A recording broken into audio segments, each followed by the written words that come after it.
Okay, so we've got a really interesting composition today. It doesn't, when I'm just sorry, I'm just faffing with my camera. It doesn't on first look an awful lot, but actually it's a lovely topic. It's really good fun and there's some really interesting work on observation and colour tonight. Probably beyond what you were expecting once we start, but it's fabulous. It's a really interesting. There's quite a few there's quite technical aspects of the colour, but it's really interesting. So that's what's got hooked everybody today. So I hope it hooks you as well. So what we'll do though is we'll get this kind of mapped out first, and then we'll really get into talking about the hues and the tones of these different colours in here, because there's some interesting ways of mixing them.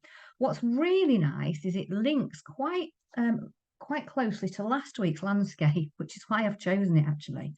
Although it's not a landscape, obviously, there are some amongst the bright colours in there, there are also some kind of quite nice pastel hues, which we use quite a bit of a tint with our white tint. So that's interesting as well, although we can mix it with some very different colours to get these different tones and hues. So that's really fascinating. So let's have a little look to start though with having a look. And you can take as much of this or as little of this as you want as you're going on. I didn't concentrate on this background at all today because there's such a lot of interesting kind of looking at how to kind of put in the colours. So you can go back and do some, you could pop a little wash on if you wanted to, but I decided I was going to use my paper and just kind of pop a little bit of a mottled background in the end because I didn't want to distract from this, which is absolutely lovely. It's really nice. These are fantastic coloured balls of wool, which are obviously in the dyeing of them is just fascinating when you start to look and unpick what colours are in each of these balls. So so I'm just going to use the edge of my paper to kind of work out whereabouts it is. I'm not going to draw the basket in because when we're looking at acrylics and using using a layered approach, we're putting on things like the basket will go over the top in the end, but we need enough of a basket outline to be able to know where to get where to put the balls of wool, for example. So what I am going to do, and also you can shift this up. So for example, if you think there's too much white at the top of the composition, you think, I want it a bit lower, then just move everything up slightly, that's fine. I'm just going to use the edge of the page because I am going to put this little ball in here, which I quite like. So I'm going to use this and have a little look at more or less how far over it is. Now, obviously, if we're going to pop this directly in half, if you wanted to use a grid, you can, just for interest. There we go, about halfway here. Or maybe a bit further down, actually. Just so really it's just to get, I think when we're looking at doing still life and we're mapping out certain points, key points, what we want to be thinking about, and I'm going to do this nice and dark, but remember when you're mapping it out, actually I'm just going to move it up a little bit just so that you can see it on the screen in case you have the bar on it like I do. Is actually just getting kind of the out, if you remember, whenever we do something we look at like the outer edge and then the width of it and how far up it goes, because that's quite important in making sure we can get everything in. So I'm just going to use the edge here, kind of get this in there, and look at how far out it comes, which is, proportionally, that takes up quite a lot, doesn't it, of our paper. It's well, it's 3/4 at least, isn't it, of the width of it. Very interesting. So if I think halfway is probably about that. Then I'm looking at this, bringing this up a little bit as well. So I've moved this, bottomed it up. So I'm looking at this outside edge here, some handles. And then we look at, is it in line? We're just looking at kind of just some of the angles on these. Yes, it's a bit in line there at the top. I'm not going to do this in detail because we've got time. I will make that darker. I think it's difficult to see, isn't it?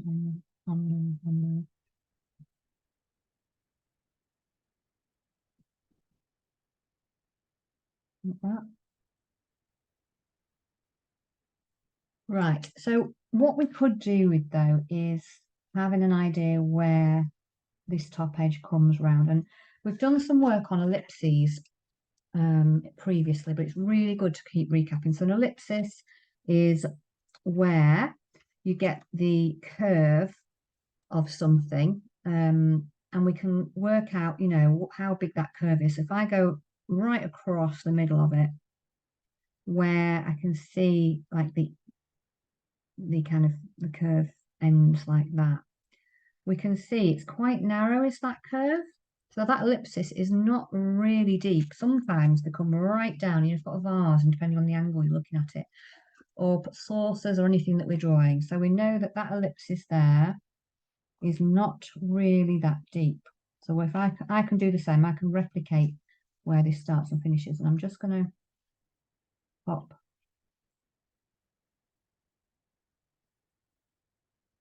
that there, which is quite a narrow ellipsis.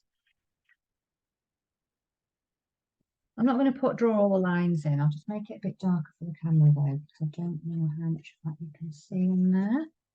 And of course we can paint over, you know, we'll end up painting over the top of this. It's just good for initially, you know, placing it. So we'll move that down a bit now. And then of course we can look at the angle of the basket as well. And I know some of those balls come outside of it, but we can kind of transfer that angle over to make sure that we're more or less there with it, with the angle. Again, I've gone a bit too far there. It's not too, and that helps us actually with the base. And again, looking at the ellipsis of the base there. We go in there. It's about, usually they're quite similar, aren't they? That's a little bit, yeah. If I go across there and say that's about right. And then if you're not sure how far to come out, and we can use the edge of the page as a guide, but also then that will help when you transfer across, you know, how this comes up. That's about right. So then we have, you know, we've got the start of our, and that's it. I'm not going to put any more of these wires on, but if it really helps, you can, and then you can just paint over them with the balls of wool. If that helps to kind of go, oh, there's a pink one there in that section, then yeah, okay, pop that one on, or just, we'll obviously go back over the top of it. So I wouldn't spend hours drawing it, is all I'd say. It's more to help with the placements of the balls of wool.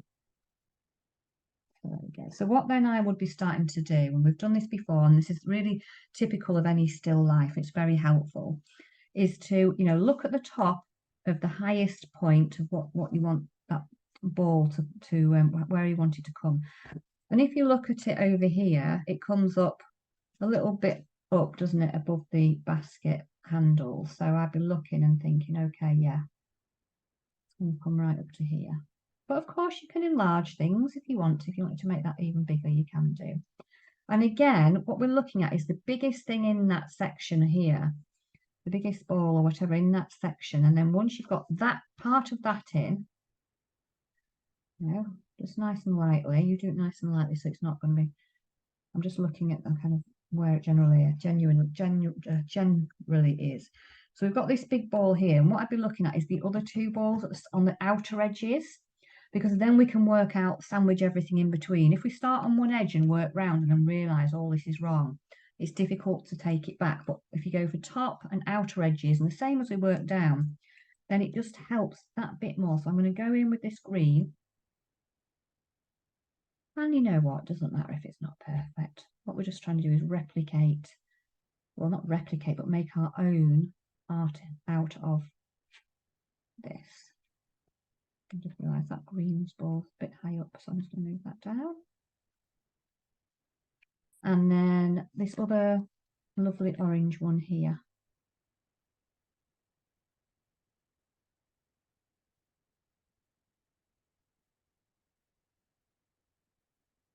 Over this side. And then, so I've got a general idea of this. So then what we can start to do then is work out what goes between there. You know, this fact that this orange ball here crosses over, doesn't it, over this one. And it sits just below that line there. Might need to make that a little bit smaller in there. And there's a little gap between that one and that one, where this blue one comes in. It's really interesting, isn't it? And then we've got this last gap to fill here. So that tends to be a bit easier, I find. If you've got the outer ones in, then you can start to fit everything in between. Just a bit easier. And then we've got this here.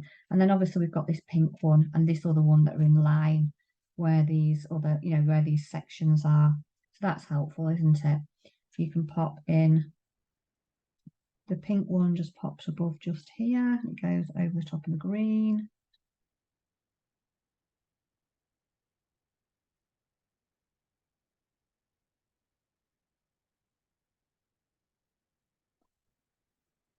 That one sits quite nicely, I suppose, in that first box. And then we've got another one, this one over here, which sits kind of below this this one there, doesn't it? So, and you can adjust them, when once you start painting them, if you think ones should be a bit bigger or small or whatever, just change that. Just gently kind of comes over there.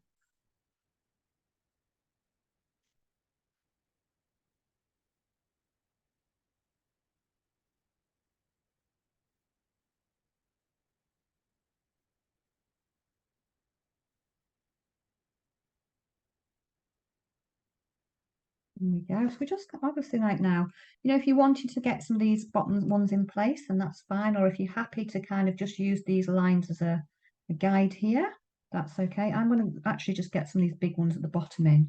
And the same reason I'm talking about here, if I kind of carry on and then I think, oh no, that's too small or too big, I'm just going to still put in, this one's a bit of a longer one, isn't it? It's like more like your typical, I love the round balls of wool, to be fair. Just look gorgeous, don't they, in the colours and everything. But this one comes like, oh, like halfway. It's almost halfway. So again, we just need to look at kind of helping ourselves with working out how big these are. And then of course it comes up above as well and down. And then we have this other really big green ball here. And that comes over almost all of the way. And we've got this little one poking out there. So these are quite big. This one's quite deep. It comes right above here.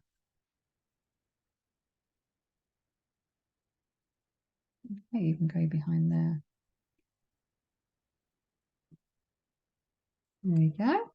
And then our last little one poking out here, which kind of just sticks, doesn't it, there?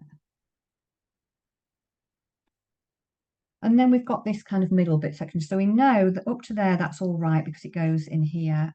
And this bit's fine. So now we've just got these ones to kind of pop in along the way there.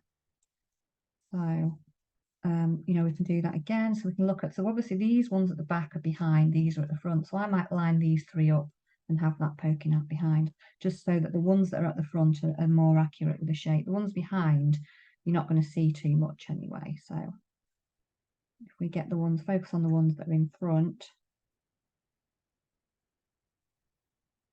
And then we have this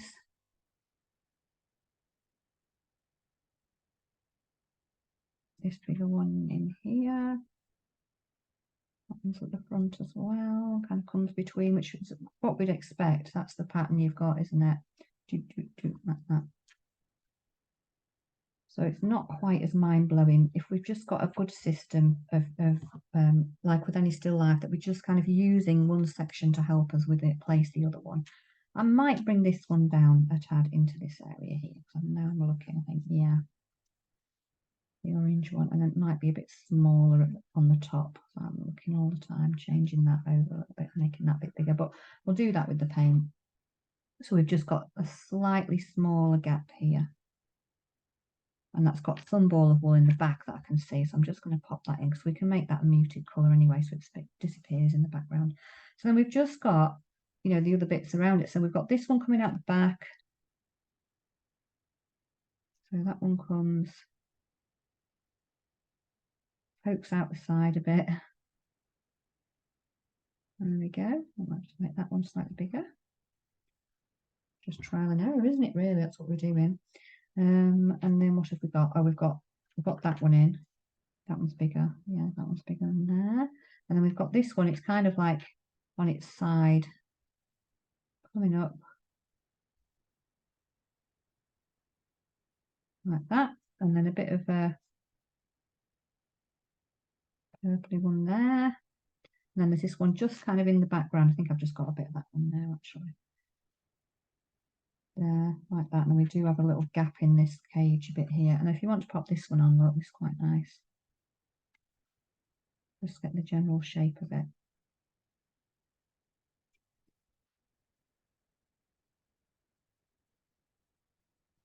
Okay. And then the needles, we can pop those on as well. And again, you know, if you wanted any help with the angles of that,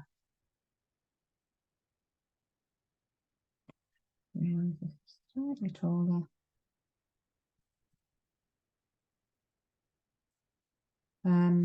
Then again, we're just looking at how high it comes up. Now you can make them longer, or it comes up into this quarter, doesn't it? With the needle head. Make them a bit longer if you want, make them shorter. But this kind of follows a very interesting, you know, that's quite that one there.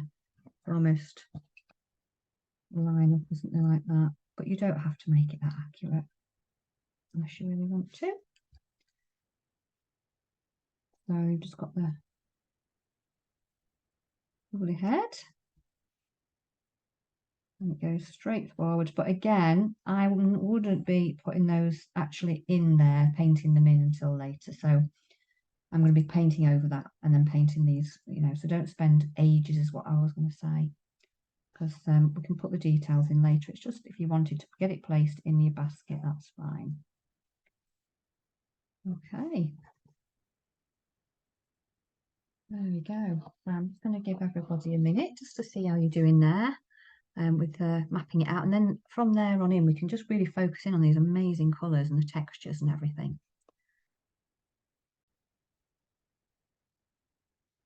Okay, so we're pretty much mapped out for the time being. And really now it'll be lovely to focus in on the colours we've got in here. So there is quite a lot of interesting colour. There's a lot of testing needed in this one. Because when you start to actually look at the colours that we've got in there, we've got some quite, well, I would say it's not like the colours we get bang in nature generally. There are a couple of based on that, but when we've got, you know, dyes, sometimes you do get natural dyes, but these definitely aren't. These colours are not, do not look really natural colours to me. So I think, you know, there'll be some, when we start to get into it, we'll start to be looking at the tones that we've got in these greens, for example, to start with, the tones in the blues and the turquoise, and how we actually get that mix. And even these pinks, we'll find that some of the colours we mix with them are not what perhaps we expect in there. So it's a fantastic little evening of really just getting into colour research again and really observing what we can see. So what I am going to start with for sure, because we've got a few in here that are quite pastely in tone, and that means usually that obviously they've got a tint in with them. This is why we know it's not that close to, if we've got a summer garden, for example, these colours will be much, much brighter and almost, you can almost use them straight from the tube. But you know, obviously we've got that they've been specifically dyed. I mean, they are absolutely stunning. So it's not colours that we would use a lot, which is why it's a really nice one to do. So I'm just going to start with a green in here because I've got sap green. So this one's kind of a slightly warmer green. Get it out the tube. If you've got something similar to a sap green, then that's fine. What we're looking at is something that's going to mix nicely to make a very yellowy green in there. So I'm also going to pop in some yellow. Yes, I want this to be nice, you know, a nice yellowy colour in here. Because when we look and we compare the green to that, it's really, really yellowy, isn't it? So what you can do, because you'll end up, if you mix lemon yellow with a colour with a green, you'll get a very different colour to a warmer yellow, and even popping in a bit of something like yellow ochre. So I'm going to pop that there and we can try these out. So what we're looking for really is just kind of popping in some of these base colours, but we can build them up. Sometimes people like to get all the base colours in and then start to get some of the texture, but I'm going to show you as well just some tips on how to get the texture whilst we're working, which is really nice as well. So I'm just going to mix up a small amount of green because I can see how yellowy green that is. Bring in some of this chrome yellow. And again, this is why I'm saying about testing, and I'll put more chrome yellow in. Maybe I'd have been better starting with chrome yellow and then adding the green. So I'm going to start popping a bit more in still. Really quite limey almost, isn't it? A dull limey though, not too bright. Well, let's have a test. So no, I'm not there yet. I still need that to be even more yellowy green. A bit more yellow. So I'm using very small amounts. Okay, I'm getting somewhere a little bit. So let's see. Let's have a look. Well, that's getting there, but it's still a bit more. It feels a little bit too acidic to me still. So what I'm going to think about doing is just adding a really, because it's almost quite an earthy one, isn't it? It's all very, almost a bit mossy. I'm going to just think about adding in a really small amount of yellow ochre, just because what the yellow ochre is, it's yellow base, but it'll pull down the tone to be not quite so bright. And I think that's what I'm after. So let's have a little look. Yeah, okay, I'm much happier now with that tone there. So I'm not actually adding, I haven't added a white tint to that. I'm happy with this colour. I might even put a tiny bit more of yellow ochre in there. But it's how we look at those yellows and what they do. And what colour, how we can get these lovely greens. So I'm just going to go in and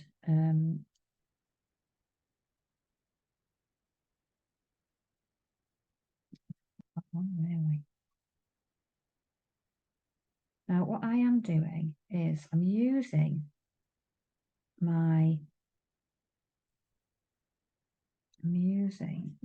the tip of my brush like that. It's quite loaded up. So I'll just move that near the camera because we talked a lot about brushwork today.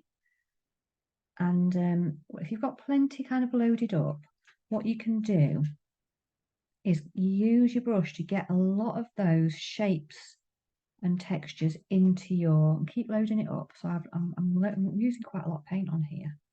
But what it's doing, and what I'm doing is I'm pulling the shape round with the paint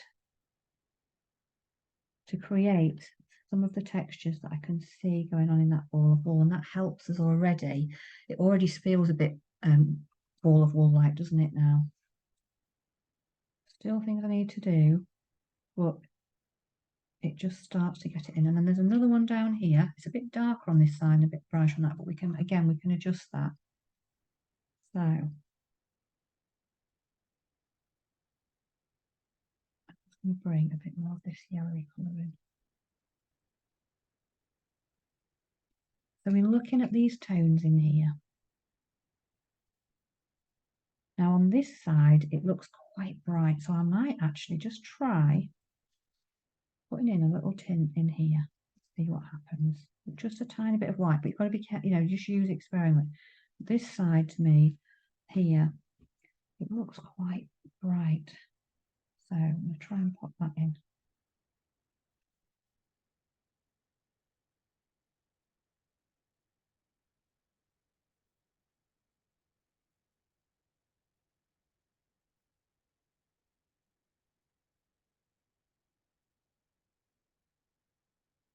And then I'm going to pop a bit of green in, back into this mix. I'm looking all the time, is observing this.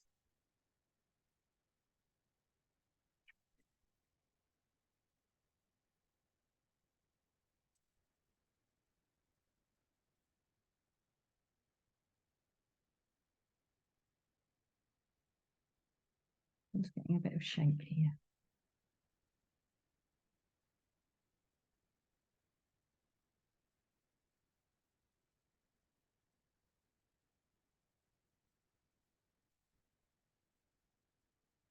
So this is where obviously we're really starting to think about the colour, and we've just done it with the green here. Now, what you can do, we can go all of the colours and like find the best fit, etc., with those colours. But I'm just going to show you what I would do just whilst it's wet. Sometimes working into it whilst it's damp a little bit helps, but I'm not going to work into it totally. So I'm going to go for a different green than sap for the shadow. So what I'm going to do is find, where these darker bits are. Now, I'm not going to get like so absorbed into it that I have to recreate every single line. And the reason for that is I don't want it to look like a photograph. I want it to feel like a piece of artwork that has got my expression and marks in it. And I think it's really good to come away sometimes from having to recreate something to look exactly like a photograph, because a lot of artwork is actually, paintings are about, how we just it's an interpretation, an expression of something, isn't it? It's how we view it. So it doesn't have to always look exactly like it. So I'm going for a dark green. You could try something like Hooker's green, or a darker version. If you put brown in there, just got to be a little bit aware that it might make it a little bit muddy. So I'm going to go down a brush size as well to a smaller one there, look. And I'm just going to go into this dark, whichever one I think this one actually. And I'm just going to pick out only little bits, and I'm going to, even some of these lines might be broken as well. So I'm just going to go kind of where it feels like there are some particularly dark spots. I want it to feel like wool, in that it's movement, there's wool movement in here. But I don't necessarily want it to look just as a photo. I'd like to get these brush marks and things in here.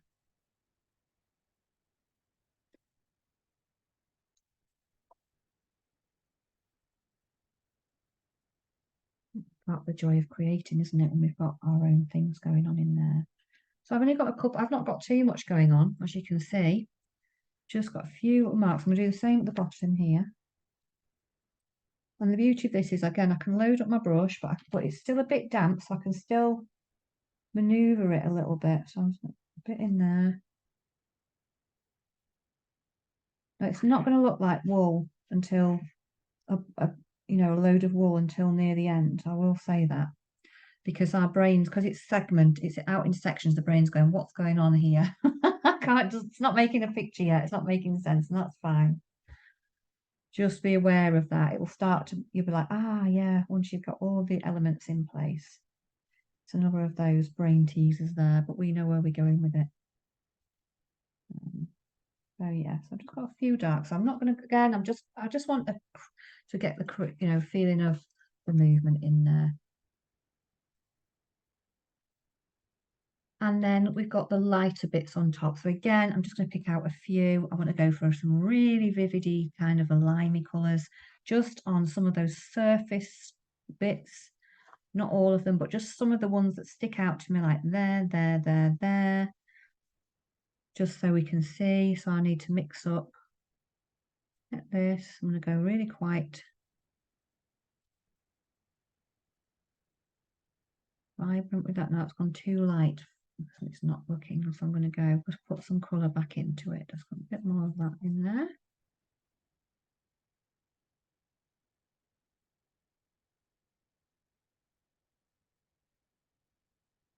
You want a contrast from the others, like that's a bit of a contrast, but and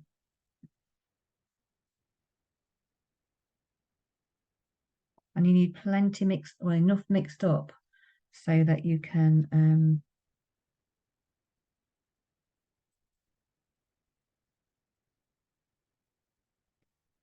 put plenty on, almost like you're actually wrapping that wool round the ball, and that helps it be really fluid when you're moving it. So let's have a little look.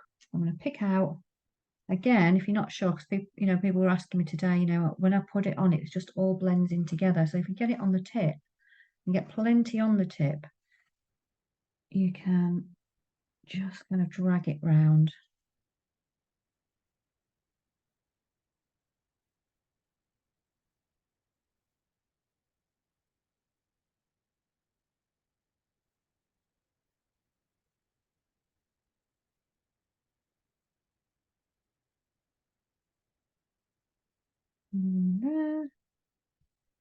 So you see, I'm just picking out key bits really at the moment. You can always, there's always the option to go back later if you want to add in some more little bits.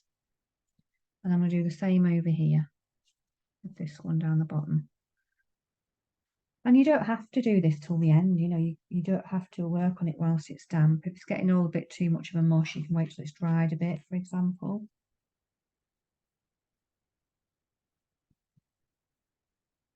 So yeah, this is a perfect picture. It's my artistic representation, like it will be yours, which is lovely.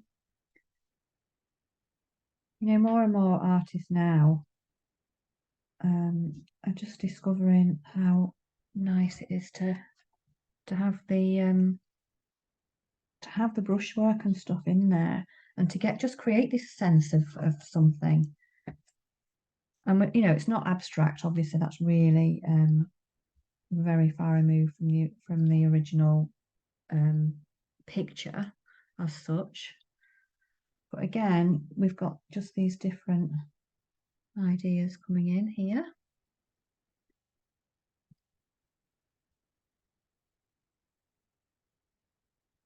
There we go. Okay, so I'm going to stop there for now and move on to some of these other colours. So again, that's what I said. It's not going to look like wool at the minute either, because we've just kind of got these balls hanging in hanging in space here.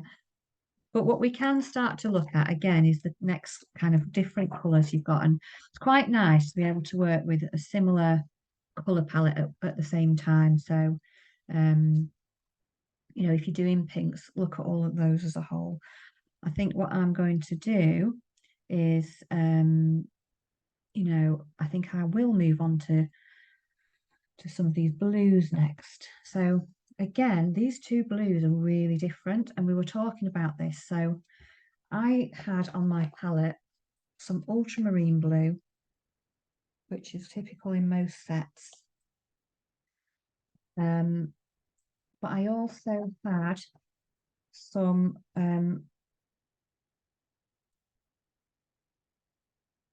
get a little bit each out. Actually, that's not coming out. So either cerulean blue or phthalo blue.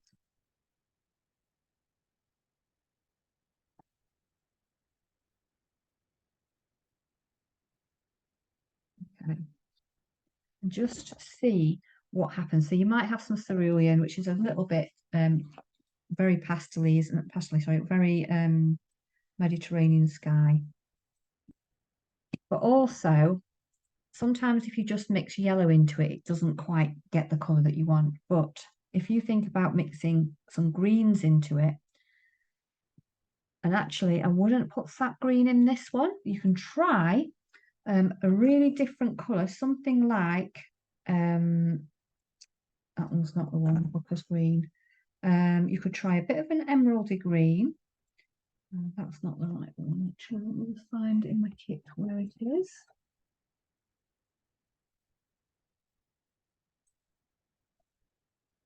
I'm rattling around there looking for these.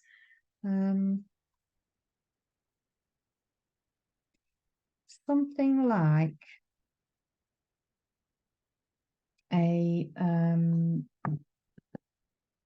you could try phthalo green, something like that actually, and just see, or like a viridian green, because it's a bit more emeraldy like the sea, and you get more of an interesting turquoise. But we could have just gone straight in with mixing ultramarine blue, which will give you a different feel. So let's just have a little look at what happens when we mix these.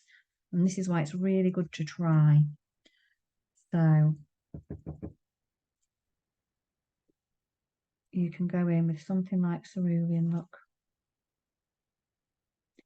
A bit of, that's quite pastel, isn't it? A bit of white, which gives you more of the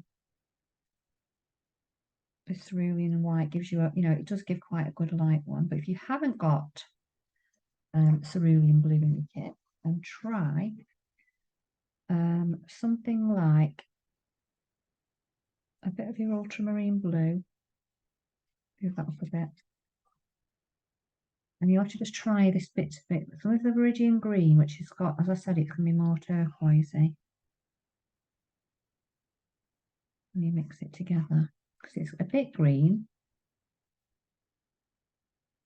Right, so can you see we're starting to get, let's test this colour out now.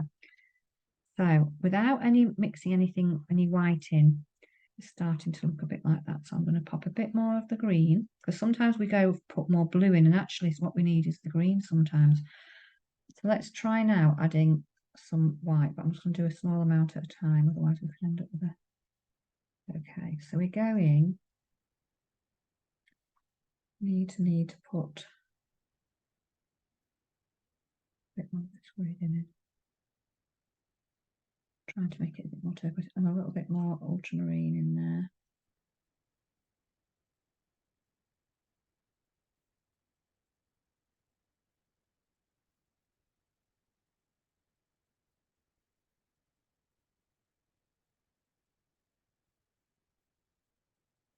Keep mixing it. A bit more white in there.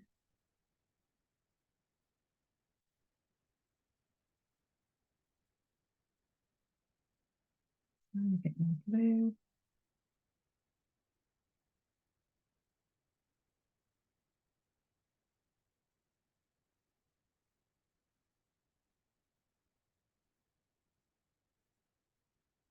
That's got a lot, that's got more white in it, so that's taken out the colour a little bit there. Let's just try this one again.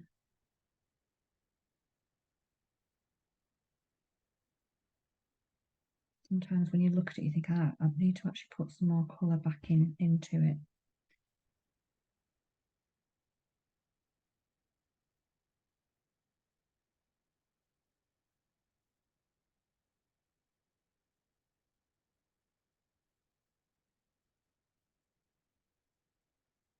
No, it's coming now. Brightening up a bit.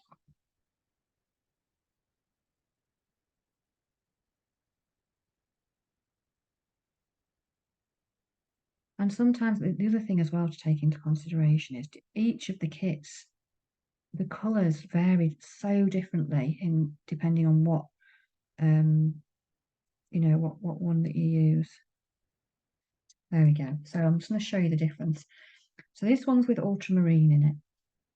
Okay. If I now mix this, which is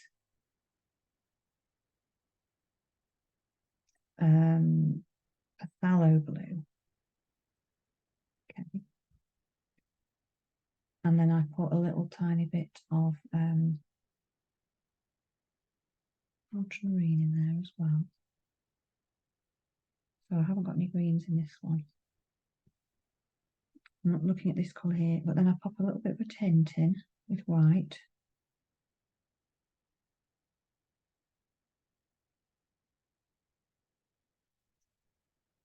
Starting to get more of this colour here. It's brighter, isn't it, than the other one that's up there.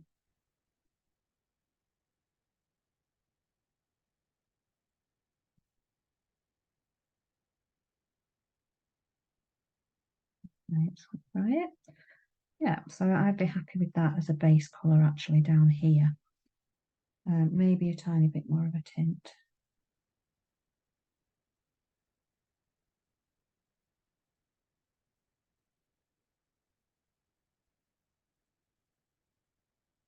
I may even put just the tiniest dot of yellow in there. Just see what happens, just to kind of warm it, warm it like this.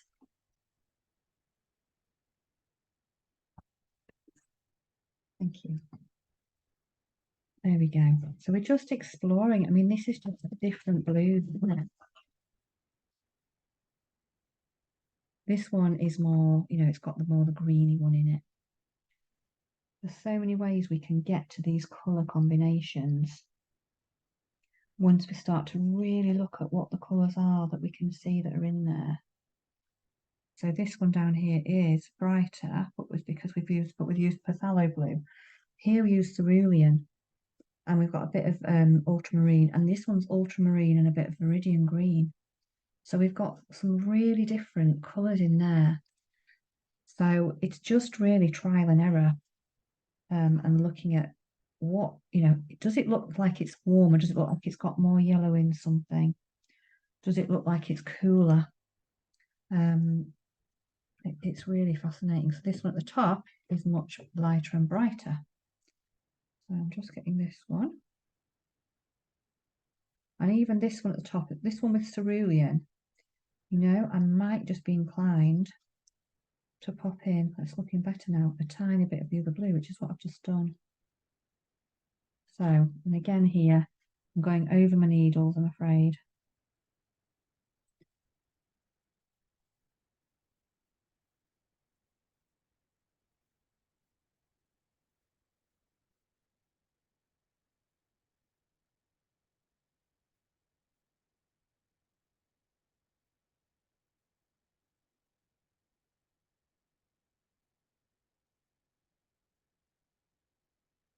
There we go. We've got some base colours in there, and of course we can add all sorts of colours and things like that. But yeah, so we've got these two different, just really different tones, aren't they?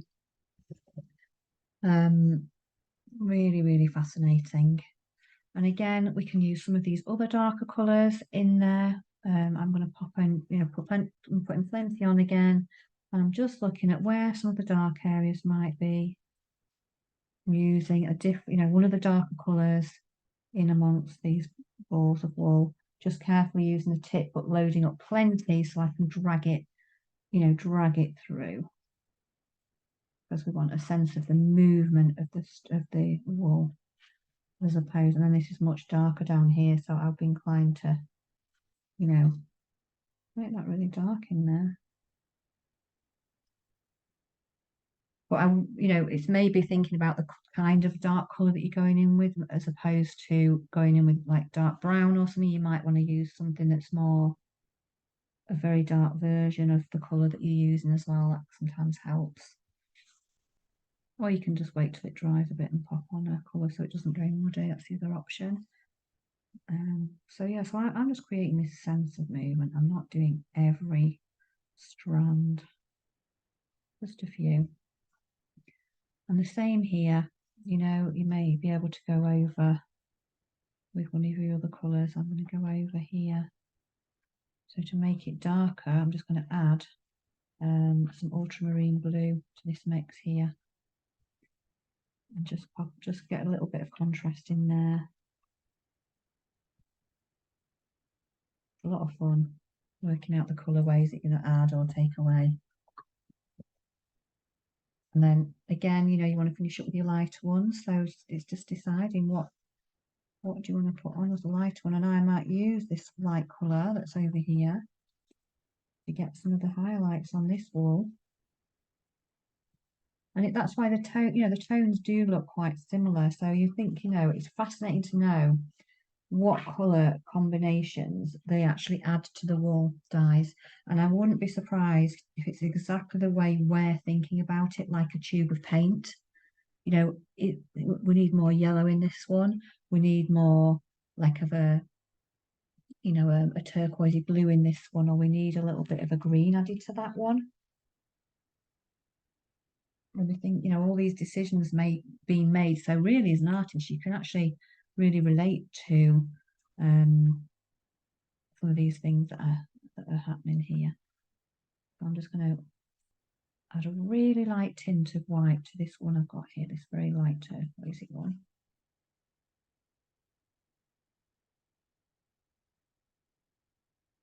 And just pop in a little highlight over, dragging it, moving it.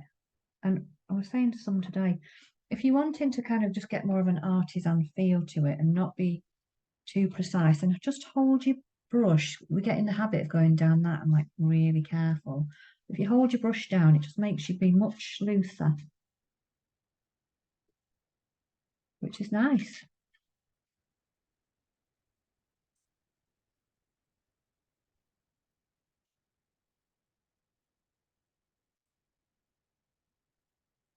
I'm just picking a few key bits out. And again, only key bits because I don't want, you know, to copy every strand. It's not a photograph.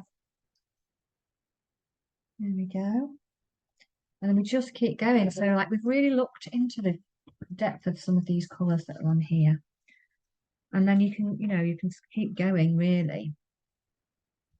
You know, start to have a little look at some of the pinks in here and explore those because there's some interesting ones, isn't there?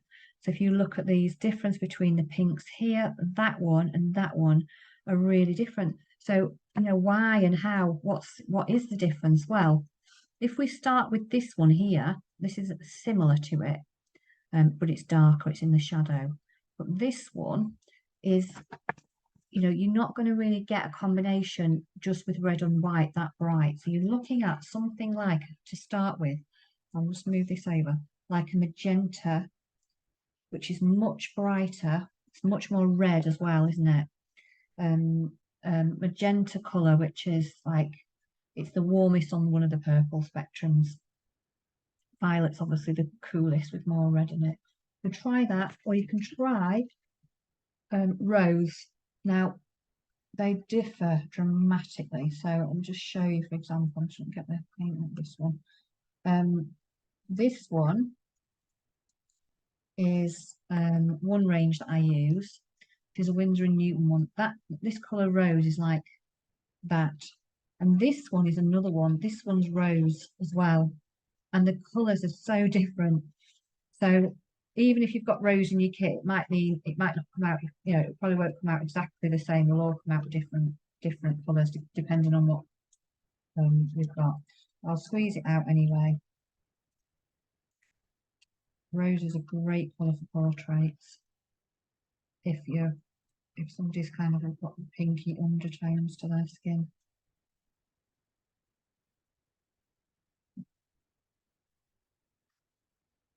Just bear with me, it's not coming out the tube. Oh, there we go. Oh, that's it. Right. Just going to show you the difference. So yeah, so these are more what I'd say rose based, whereas the opposite here, we've got like more of a you could try a red with a white with this one. So let's try this one here, which is more obviously. So if I did magenta, mix that, and I put actually, it might surprise you, but I'm going to put a tiny bit of yellow in there because it's even warmer, isn't it, than just that bright colour. So I'm going to pop in. It's almost when we start looking at it and you're wanting to look at the colours there, it's almost got a bit of a warm tone to it. Like it is bright and it has got magenta kind of tones or rose tones in it, but it's also got a little bit of warm colour. Let's put a tiny bit of white in. I don't want to go too pastelsized on it. If it goes too pastely colour, oh, I've got blue in there by accident now. Here we go. I'm just going to pop a little bit of warmth back into there. And a bit of yellow warmth back into there. And I'm going in with like a chrome yellow, but you could use, you don't have to use chrome, you could use like a lemony yellow or something. It's really just let's have a little look now, let's paint that on. I'm happy with that. But I've started with this magenta base, and that's almost really difficult to get that with, say certain reds, because it's got this kind of peachy feel to it. So I'm just going to pop that in, and again, I'm using my brush to place in. So I bet when they're mixing up some of these wool colours, they're thinking, oh, let's put that a little bit warmer in there. Let's put a bit of yellow. violet tone or whatever it is they put in. Really interesting anyway. So yes, I've got that kind of a warmer pink there. Let's have a look at how we get that with a rose. So this is I'm just going to wash my brush.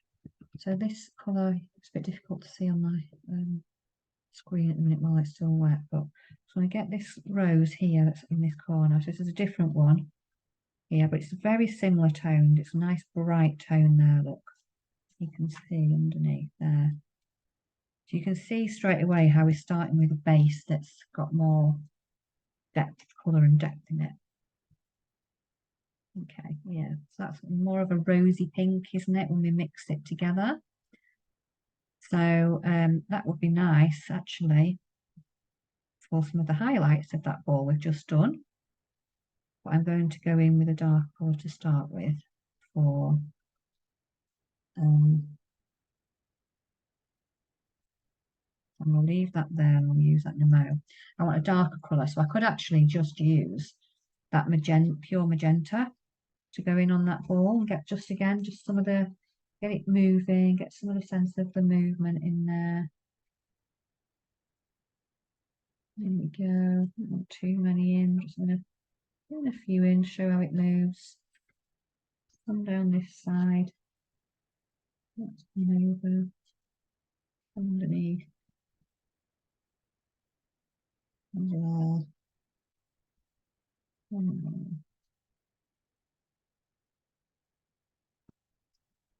There we go. And then I can finish up with a few little highlights. I'm going to use this rose mixture over the top.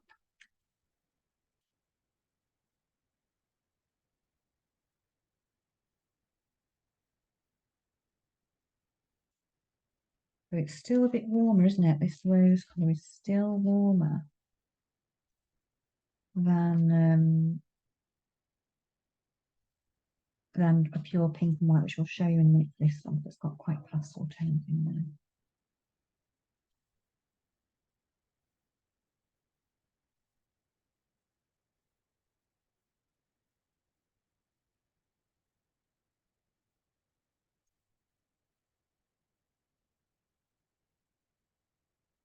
There we go. So we're just getting that nice movement. It's all starting to move together, isn't it, when we're looking at these. And then again, when looking at the pink tones up here, this one up here. So we've got, all right, we'll do this one first because this is kind of a very similar to that one, except it's darker. So what I'm going to do is I'm going to take this mix we've already done over here. And what I'm going to do, I'm going to add, because I think I want to pull down the colour a bit, and I'm going to add some yellow ochre because it's very earthy. It's a bit of a flatter colour than a warm one. So it'll pull down. I'll just put a bit more colour in it now. It'll pull down that colour to be less kind of vivid, which is what we want. It's in the background, it's in the shade. And I may even put in the tiniest bit of blue, and I mean tiny. That will pull it down a little bit more. So we're taking out the warmth of it, but keeping the colour in there. So let's have a look.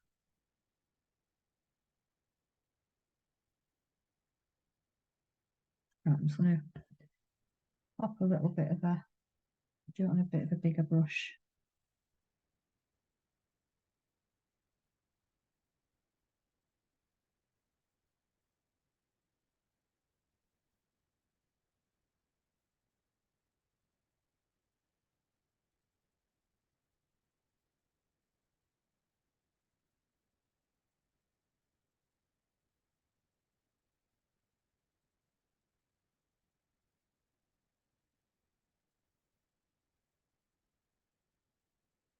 Yeah. So you can obviously see a little bit more how that tone's come down again. I might just put a little bit more blue, but I can do that with the shade as well. So to put in these darker shadows in here, I'm going to go for just adding a bit of a blue colour into that base so that I can get some of the, just to make the the shady bits here a bit more blue based, and again that helps again. So I'm just popping in like we've been doing, a few here and there. Oh, I've gone for a smaller brush.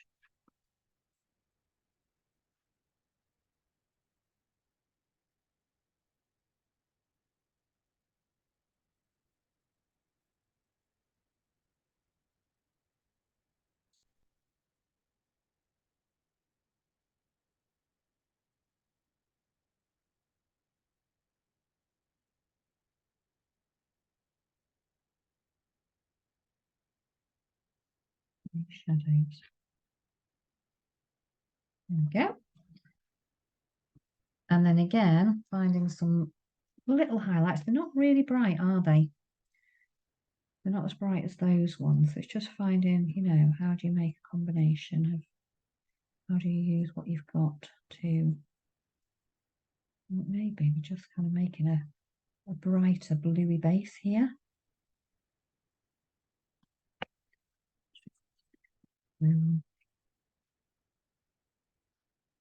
And again, just popping in just a few of those that we can see. So we know, we get a sense it's a similar tone, but it's in the shadows.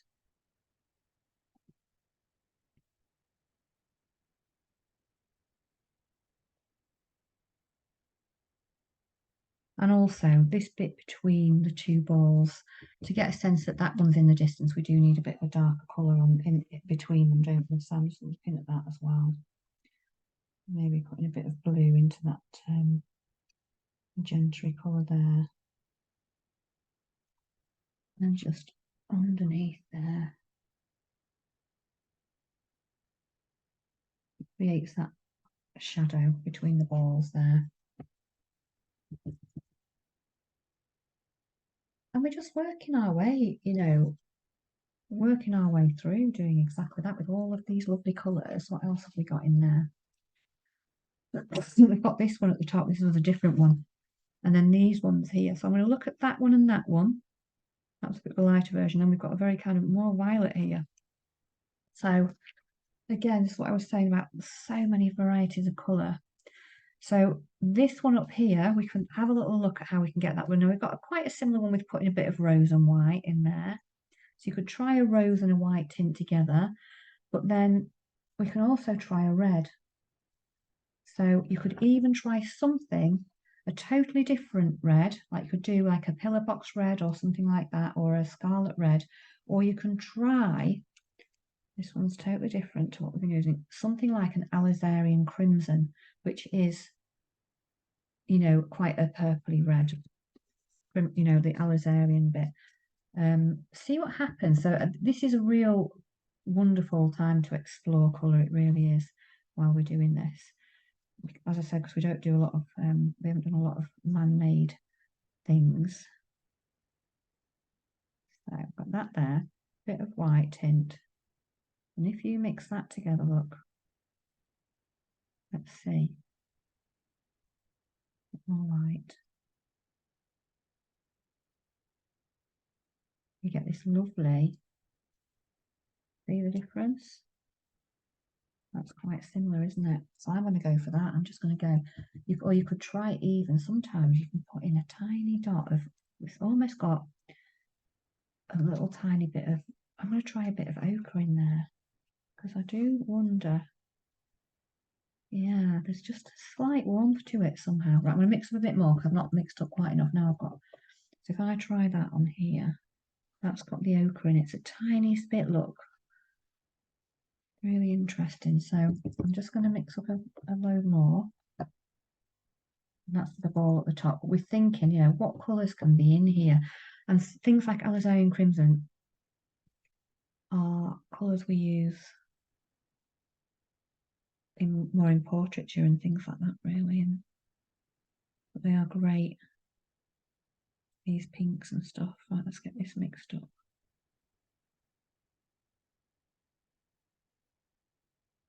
More white.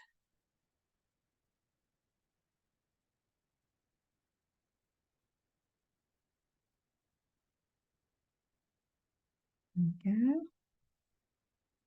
And I'm gonna, as I said before, I'm put the tiniest bit of ochre in it, just because to me, for some reason, it feels like it's got some warmth. And that's, you know, you start seeing things in colours. And it'll be different again in the daytime, what we see. There we go. So I'm going to take that and pop that straight on. But yeah, it's exploring all these colours we've got in our toolkits that we might not have had out much.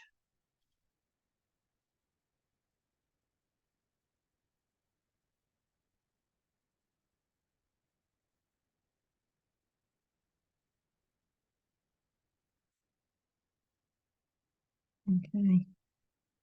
And then again, it's like looking at what, you know, there's another one down here, for example, that's got a slight, almost a light bits could be used on there that's slightly darker. So how would we do that? Well, it feels more bluey, doesn't it? It does to me anyway. So I would take some of this colour here and explore what happens. There might be a bit more magenta in that one. I'm going to add some magenta to it because some of it's a bit warmer and some of it's a bit cooler. It's a bit of a mixture. And then I'm going to add just some, I'm going to actually pop in a little bit of a cerulean colour, just a small amount. Yes, that feels nearer to what I'd like. Let's try that. So we can see now how these colours work. It's kind of getting cooler, isn't it, there? But I do still think we need a bit more magenta in there. It's an interesting mix, some of these things. And I do wonder how much of the process some of the wool makers go through. The wool, you know, people who are dyeing it. It'd be fascinating to go and have a look.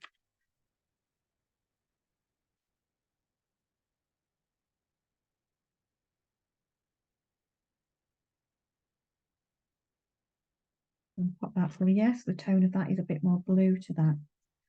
It's you know, the bases we use, but also what we can add to colours as well. Okay, and then again we can start to look at, you know, highlights and lowlights on there. So I'd be thinking, right, this one here is quite, the darker ones are quite bluey again, so be happy to just look at a bit of blue and pink together. So I'm almost using some of these colours again on there. Trying that. It must be darker than that.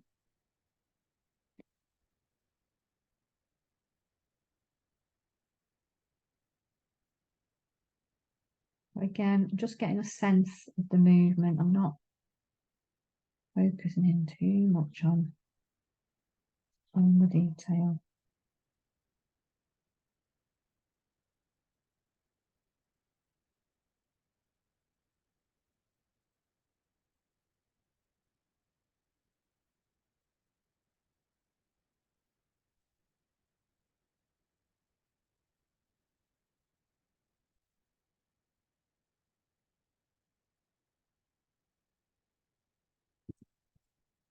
It looks quite dark on camera, actually. On the paper, it's not too dark. So what I'm going to do now is go in with these lighter pinks that we've got here, that we used on the one at the top for the base colour, and start to just, yeah, actually it maybe needs to be even lighter than that. So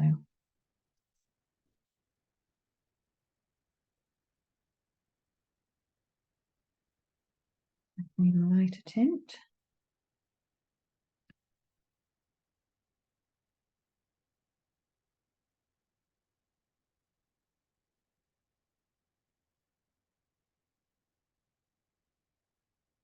And it will kind of blend in nicely because we can see other elements of this here.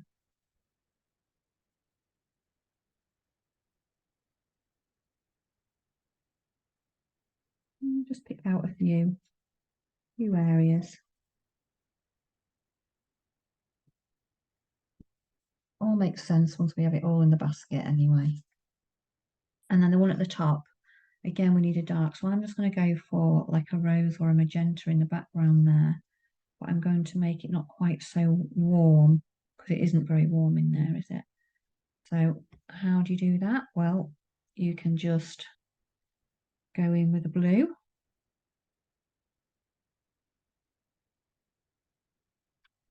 A bit more ready. Let's test it on there next to it. Will it work? Yeah, I'm happy with that. And again, you know, we're just looking at what's the lazy? I want to wiggle that's the just picking out a few little movements on the wall.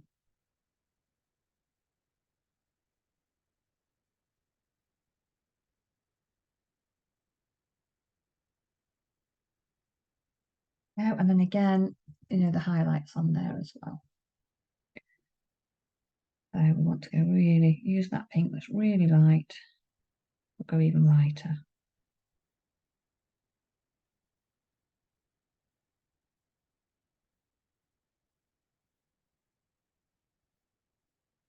Just pick out, you know, just a few of the ones that you can really spot.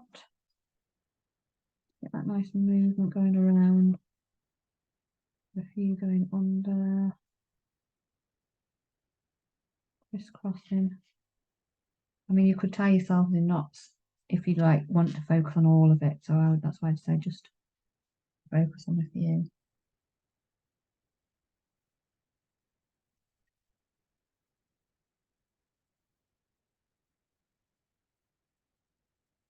There we go, and that's why I'm finishing on that one.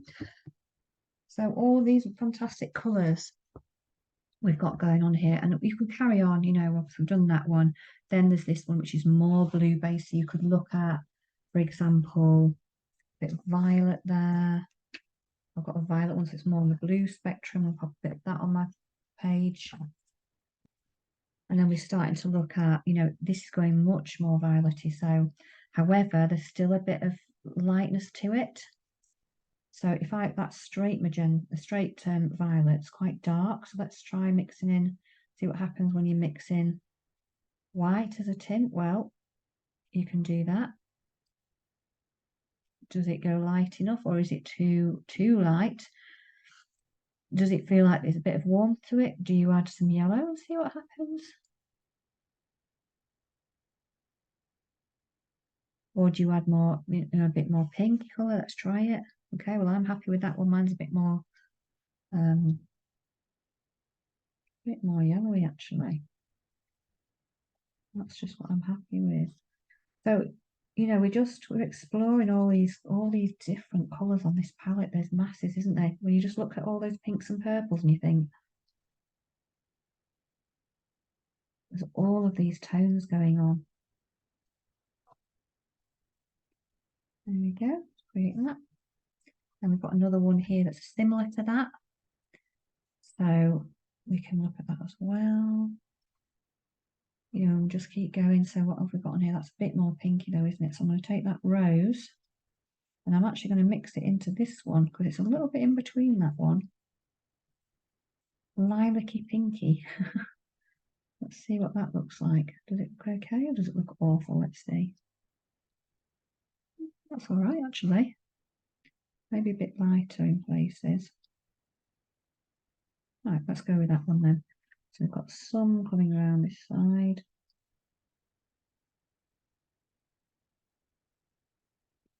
Bit coming around that side. And then quite a bit coming through the middle like that shape there. We can pop some in between it.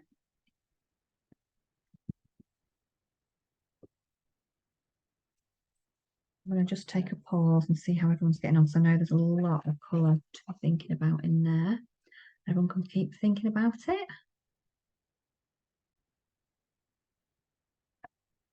Okay, so so much colour thinking going on here. Great, really lovely. So we'll just keep working our way through.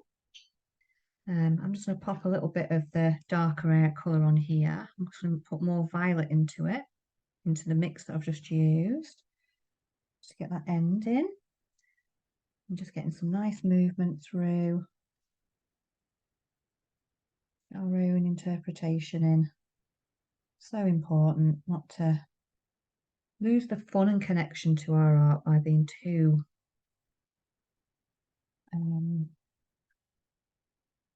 fixed on the outcome, I should say. Just going with the flow a little bit, making this. I'm just going to put the dark bit underneath where this ball is there.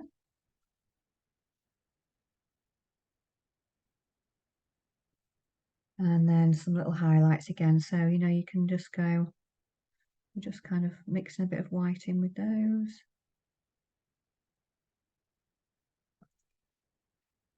Letting those pick out.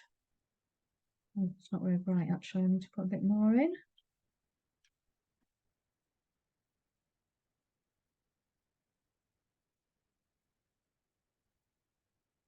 And I'm getting that lovely swish of the balls in and the direction of the that the wool's going in.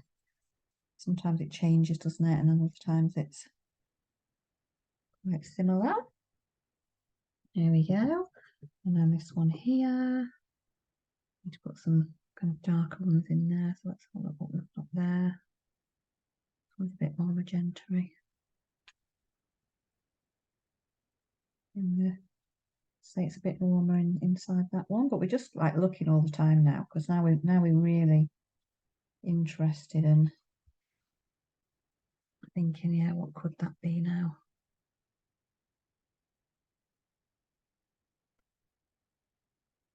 I am popping a bit more magenta back into this one.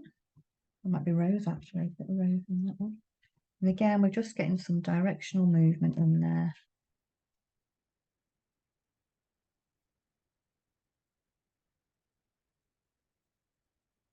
Particularly these ones at the front are really nice. There we go.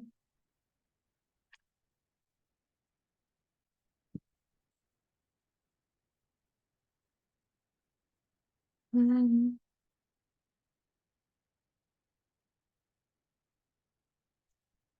know I've just looked in here, I've got a big gap there, and I think that's actually there's a dark area here, but then I think that green is going backwards and I've missed that.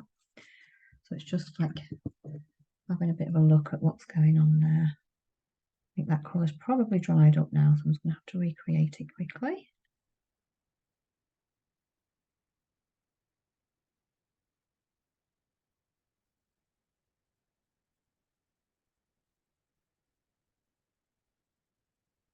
Although the one in the background probably doesn't need as much light colour on it. A little bit of ochre in there. Oops, I've got a bit of, no, I'm making a mess now on my pad.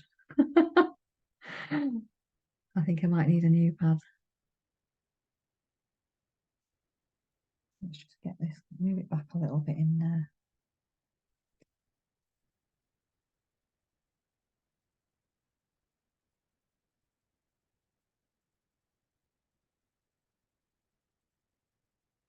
There we go. Make that move backwards a little bit. You can always change these things. And we've got some dark colours anyway in there. Here. Look.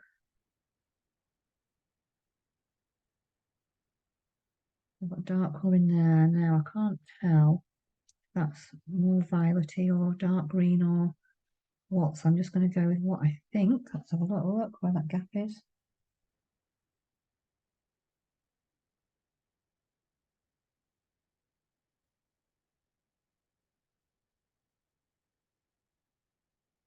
Looks a bit more there.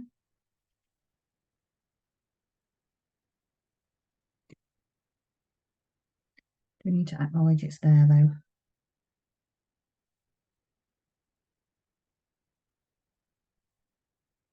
And then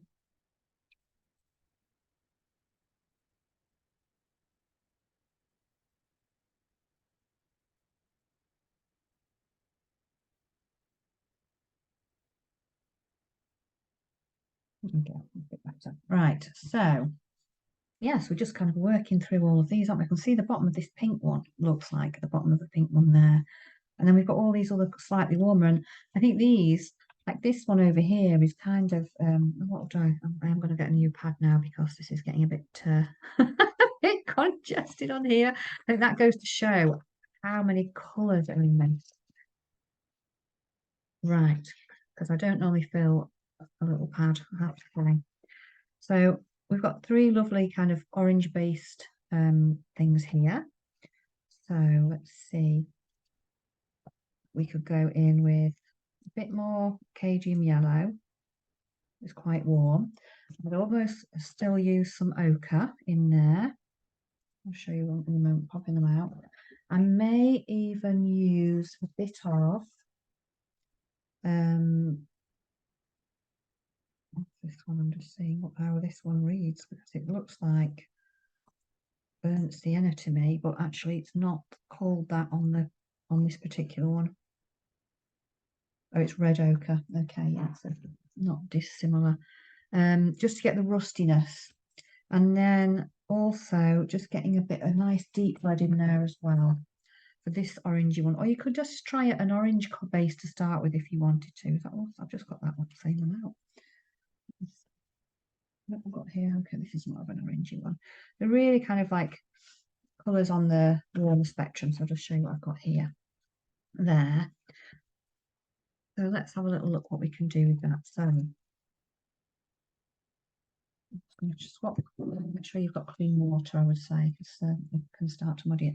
So this one's much more pastely, so I am going to use a bit of white as well on there.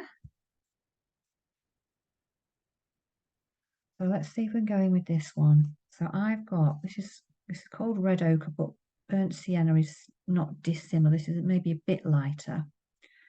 To start with, I'm going to go in with a little bit of this chrome yellow as well to lighten it up. Oh yeah, it's quite a lightness actually. I just realised I've taken it right over there. So there we go. So I'm going to go with that for this and then just put some highlights over that side. I'll just add a bit of water.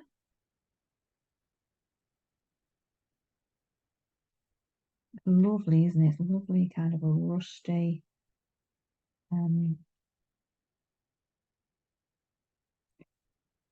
natural autumnal colour, isn't it? It's lovely.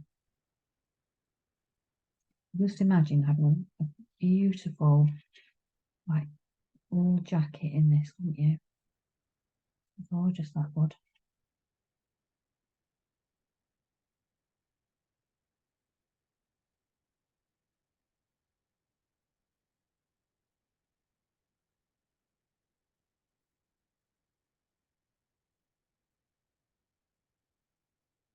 There we go. And then within that, I'm just going to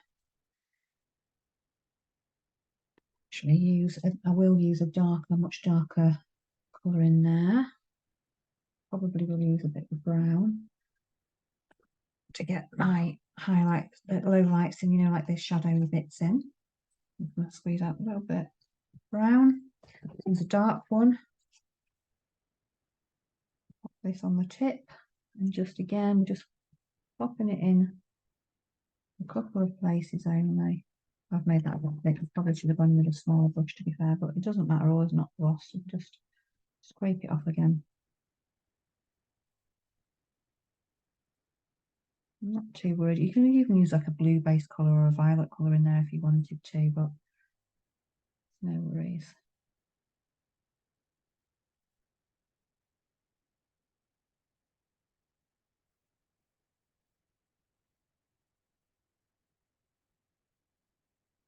There we go. That's that dark between there. I just want to get some of the shape. And then the highlights, so I'm going to go in, just really, that's where I'm not going to dull this down too much. I'm going to pop in this yellow, a tiny bit of that lovely ochre colour that we've used there. And I'm just going to bring in the highlights over the top.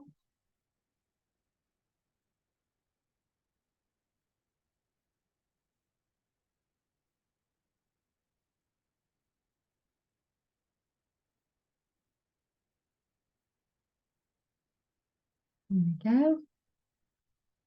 And again, let's just get in some of the movement there. If it starts getting muddy, just wait until that undercolour has just dried, really. What I say. Leave that one. So we've got these other lovely colours, haven't we? A few here, going down there. Oops. So, this is where we can make things much more pastel-y when we're starting to do them. So I'm going to start with this yellow as a base over here. There. I'm going to add a tiny bit of red to that to make it just slightly more orangey. And then I'm going to go in, because that is quite pastel-y. So I'm going to add a white. I'm just taking care how much to add. So we're just looking at that and thinking, let's try it out.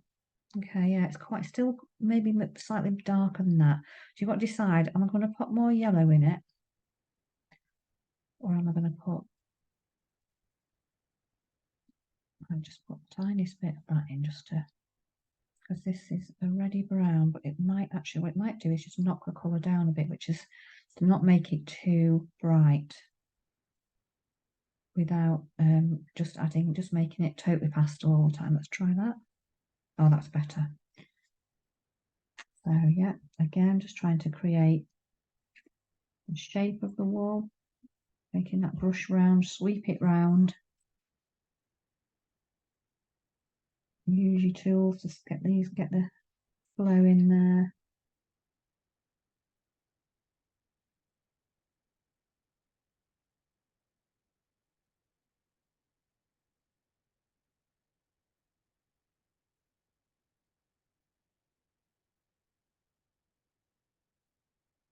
Like that. Got a bit of a funny shape there, that's fine, I'll go over it underneath. So there we go, so I'm happy with that. This next one here, I'm going to make that much flatter. So I'm going to start with this base I've got, but I'm going to go in with yellow ochre because I think it's much flatter. It's got a just slight warmth to it, which is why I've kept some yellow in, but we'll see in a minute. I'll add some of that white to it.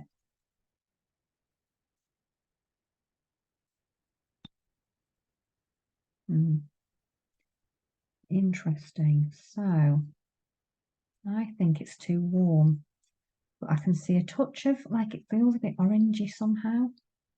So I'm just going to go in with a tiny bit of this red. That seems a strange thing to maybe do. It just feels slightly. Let's see. I'm getting a bit nearer, but we're still. I'm going to add.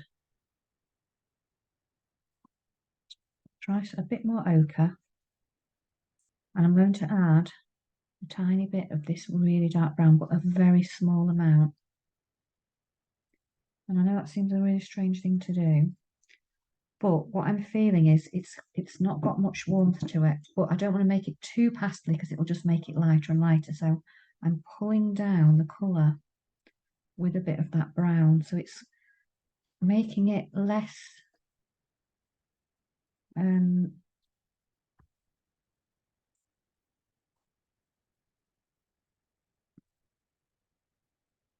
try a bit more white now, see what happens.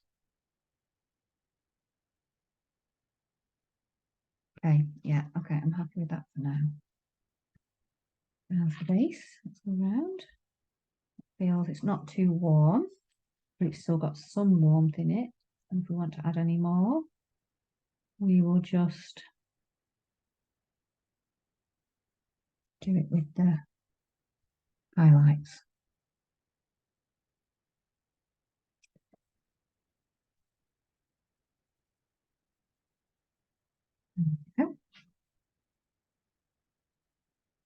And then I suppose what we have got is that peachy one underneath. Let's have a go at that one. It's still on the warm one, isn't it? But it's very peachy. So for a very peachy, we can go a little bit, tiny bit of yellow.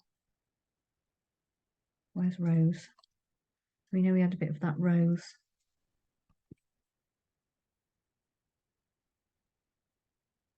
That one. Yeah.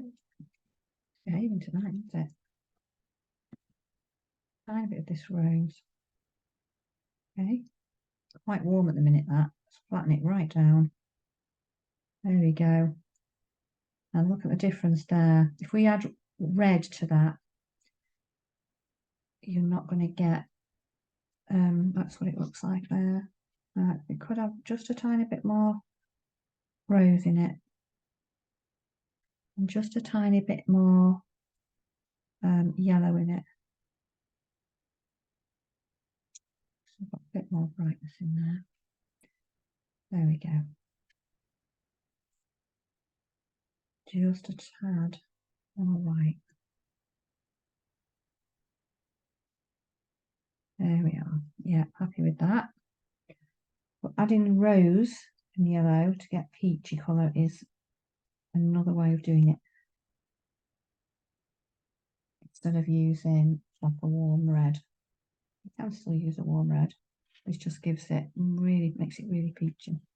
Spent a long time working on a painting that was full of poppies, all purples, pinks, absolutely amazing colours. So we'll learn a huge amount about these similar colours actually, because they're not colours we normally find in the UK. The poppies that I've got are not ones that normally are grown.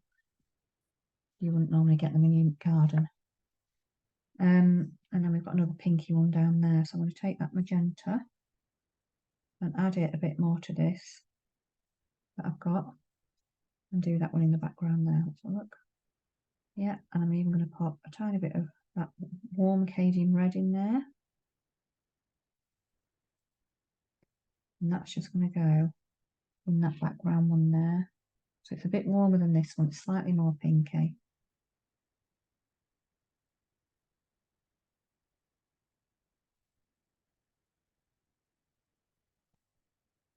We're working through these colours, aren't we?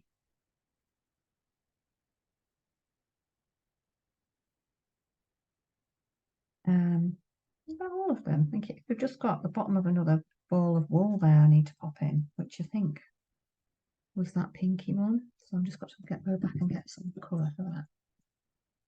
Oh no, I haven't put these shades in, so I'll very quickly pop the shades in and then we'll go and do the basket. Some of these darks in here, I'm just going to actually use just some of that's a burnt sienna colour or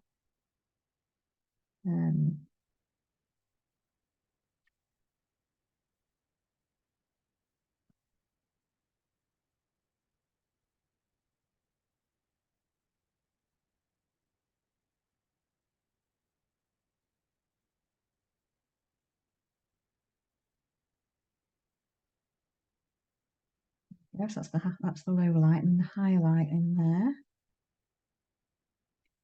is go in with some bright yellow and white in here. So it pops. And again, just picking out those strands, working through.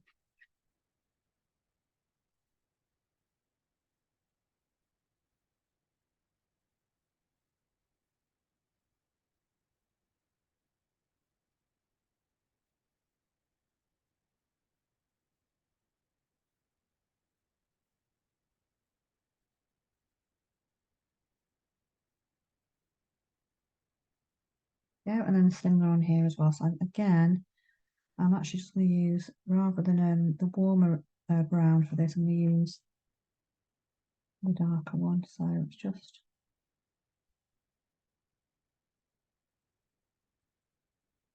not as much on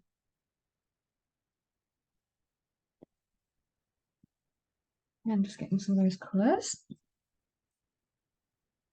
And then the highlights, pop in some of this colour just with a tint.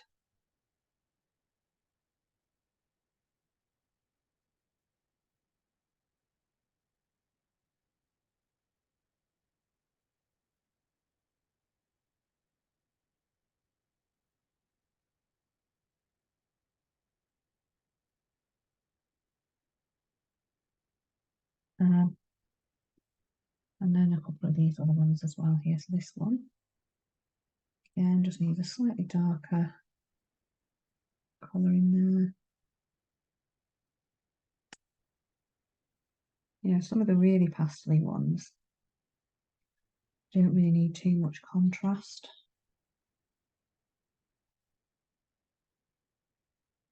Between the darks because they're quite fair. And then again, you know, I'll probably go to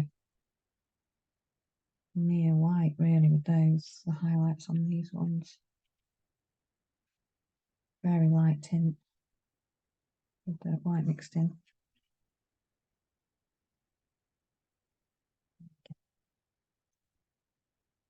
And then there's just this kind of a mossy green one in there, bottom here. So I'm just, oh no, it's not green.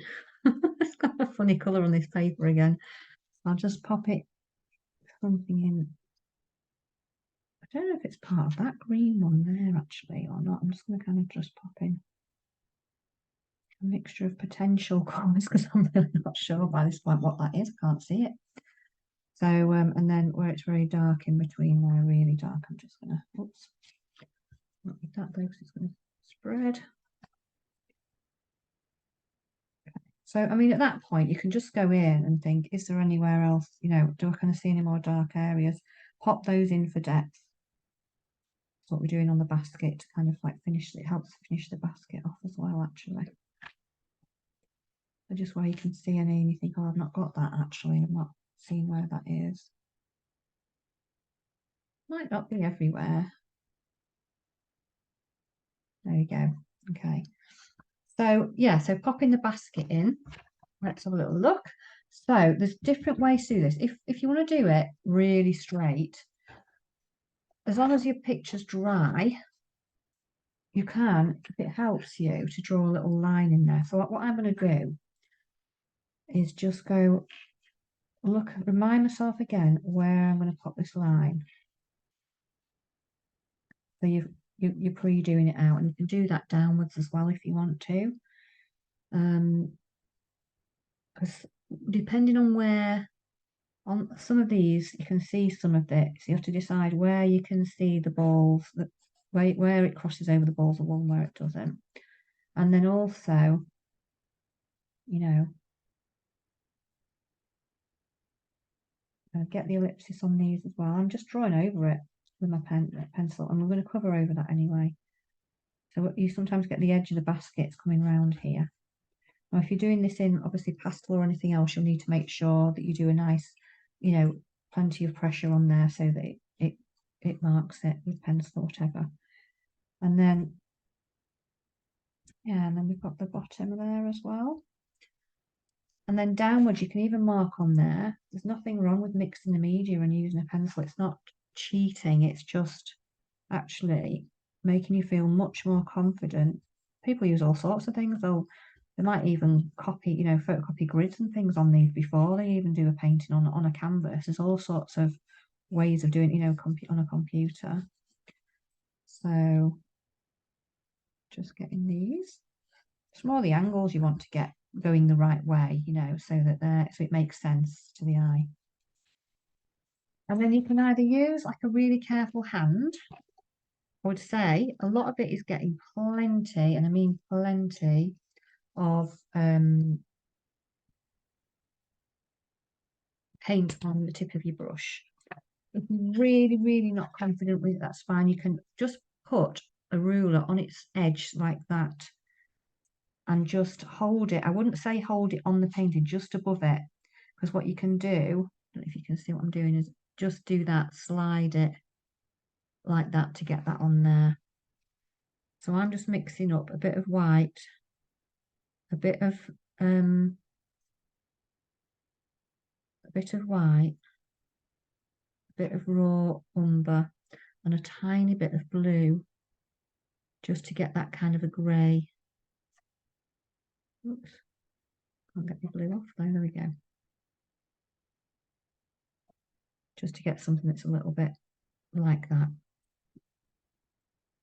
Bit of dark brown, bit of blue, bit of white. But again, you need plenty of paint so that it will go on.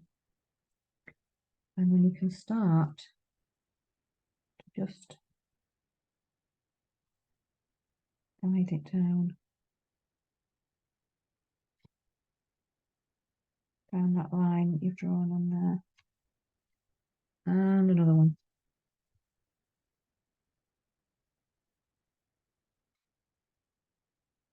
Just use, don't push the tip down. Keep the tip really kind of just brushing against the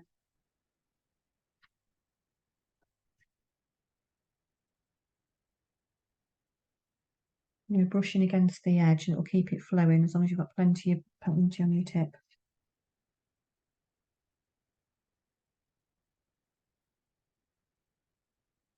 And I'm holding it a little bit kind of like that over it,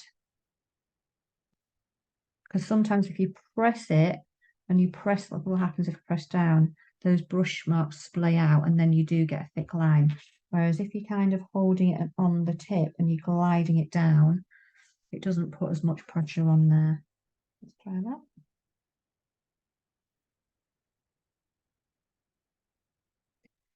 And then that one.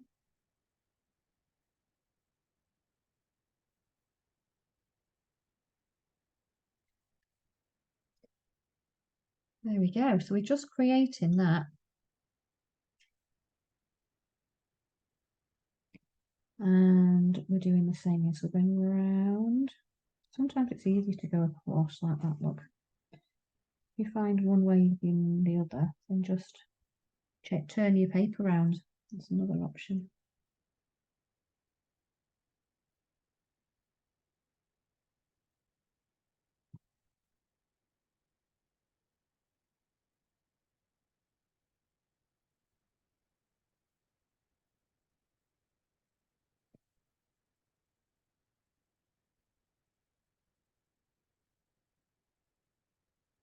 Same here.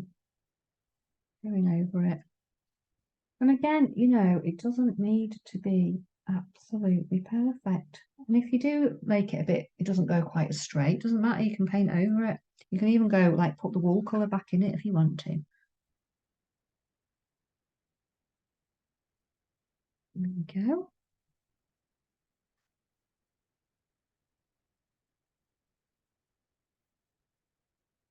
There we go.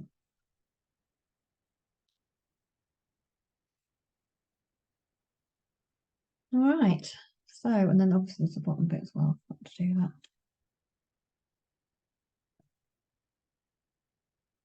There we go. And then the handles, we can put the handles on. Now, obviously we've just done that little bit there. Let's just get some handles on here because it'll look a bit weird otherwise. And we're just following the angle of these, the way it comes down. Change it again later as well if you're not sure.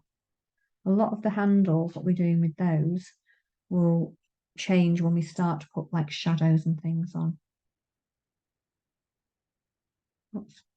I've just done a bit of a splurge there, but that's okay. There we are. Over the top. So what we can start to do as well, we haven't done here, I've got to do that wall as well, haven't I? Is just get the shadows on it now. So going over with a darker colour, whether that's a blue and a brown together to feel it so it feels a bit darker shadow. Just look at where the shadow is. I can see it on that side of this.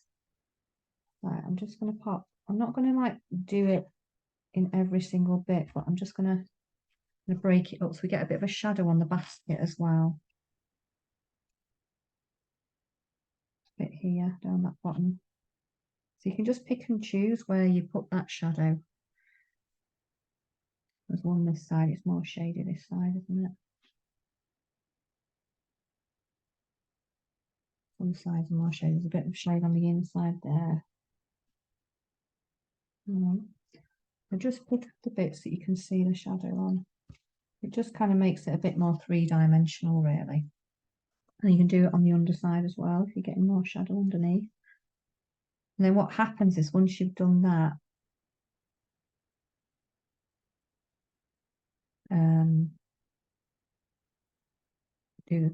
look at the handles as well. Where does the shadow come?